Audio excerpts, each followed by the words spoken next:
தமிழ்நாட்டில் மக்கள் தொகை சுய கணக்கெடுப்பு 16 ஆண்டுகளுக்கு பிறகு இணைய வழியில் பதிவு செய்யும் முறை இன்று துவங்கி 31ஆம் தேதி வரை நடைபெறவுள்ளது. மக்கள் தொகை கணக்கெடுப்பு விவரங்களை சென்னை தலைமைச் செயலகத்தில் முதலமைச்சர் ஜோசப் விஜய் லேப்டாப்பில் பதிவு செய்தார்.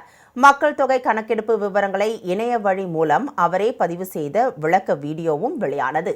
மாநிலத்தின் எதிர்கால வளர்ச்சிக்காக இணைய வழியில் சுய கணக்கெடுப்பு செய்வது அவசியம் என்பதால் ஒவ்வொரு குடும்பமும் உண்மையான தகவல்களை கொடுக்குமாறும் முதலமைச்சர் ஜோசப் விஜய் பொதுமக்களை கேட்டுக் கொண்டுள்ளார்.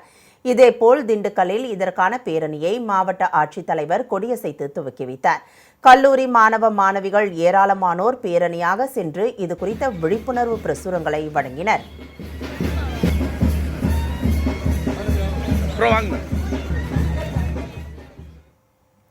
ஈரோட்டில் டிஜிட்டல் வழியாக மக்கள் தொகை சுய விவரம் கணக்கெடுப்பு நடைபெறுவதில் முதல் நபராக ஆட்சியர் கந்தசாமி தனது விவரங்களை பதிவேற்றம் செய்து பணியினை துவக்கி வைத்தார். பகுதிக்கும் தனித்தனியாக சார்ஜ் ஆஃபீஸ் என்ன சொல்லக்கூடிய அலுவலர்கள் நாங்கள் நியமித்திருக்கோம்.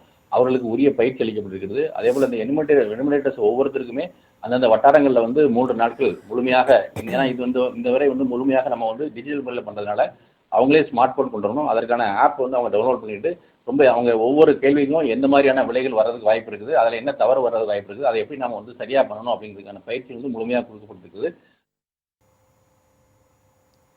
இதேபோல் பொள்ளாச்சியிலும் மக்கள் தொகை சுய கணக்கெடுப்பு குறித்த விழிப்புணர்வு பேரணி நடைபெற்றது. சார் ஆட்சியர் அலுவலகத்தில் இருந்து கல்லூரி மாணவ மாணவிகள் ஏராளமானோர் இது குறித்த விழிப்புணர்வு பதாகைகளை ஏந்தியவாறு பேரணி மேற்கொண்டனர். எல்லாரும் அவங்களோட உண்மையான தகவல்களையும் எல்லாரும் தரவுப்படுத்த மாதிரி அன்புடன் கேட்டுக்கொள்கிறோம். ஏன்னா இதை வச்சு தான் அரசாங்கம் வருங்காலத்தில் நல்ல திட்டங்கள்லாம் கொண்டு வரும். இது பார்த்திங்கன்னா சுதந்திரத்துக்கு அப்புறம் 8வது கணக்கெடுப்பு, ஓவராலாக பார்த்திங்கன்னா இது 16வது கணக்கெடுப்பு. அதனால எல்லாரும் சரியான தகவலை கொடுங்க. கும்பகோணத்தில் மக்கள் தொகை சுய கணக்கெடுப்பு பணி வேளாண் துறை அமைச்சர் வினோத் இல்லத்திலிருந்து துவங்கியது. இந்த மாதம் இறுதி வரை நடைபெறும் கணக்கெடுப்பில் ஒவ்வொரு வீட்டிலும் 30 வகையான கேள்விகள் கேட்கப்பட்டு விவரங்கள் கணக்கெடுக்கப்படுகின்றன.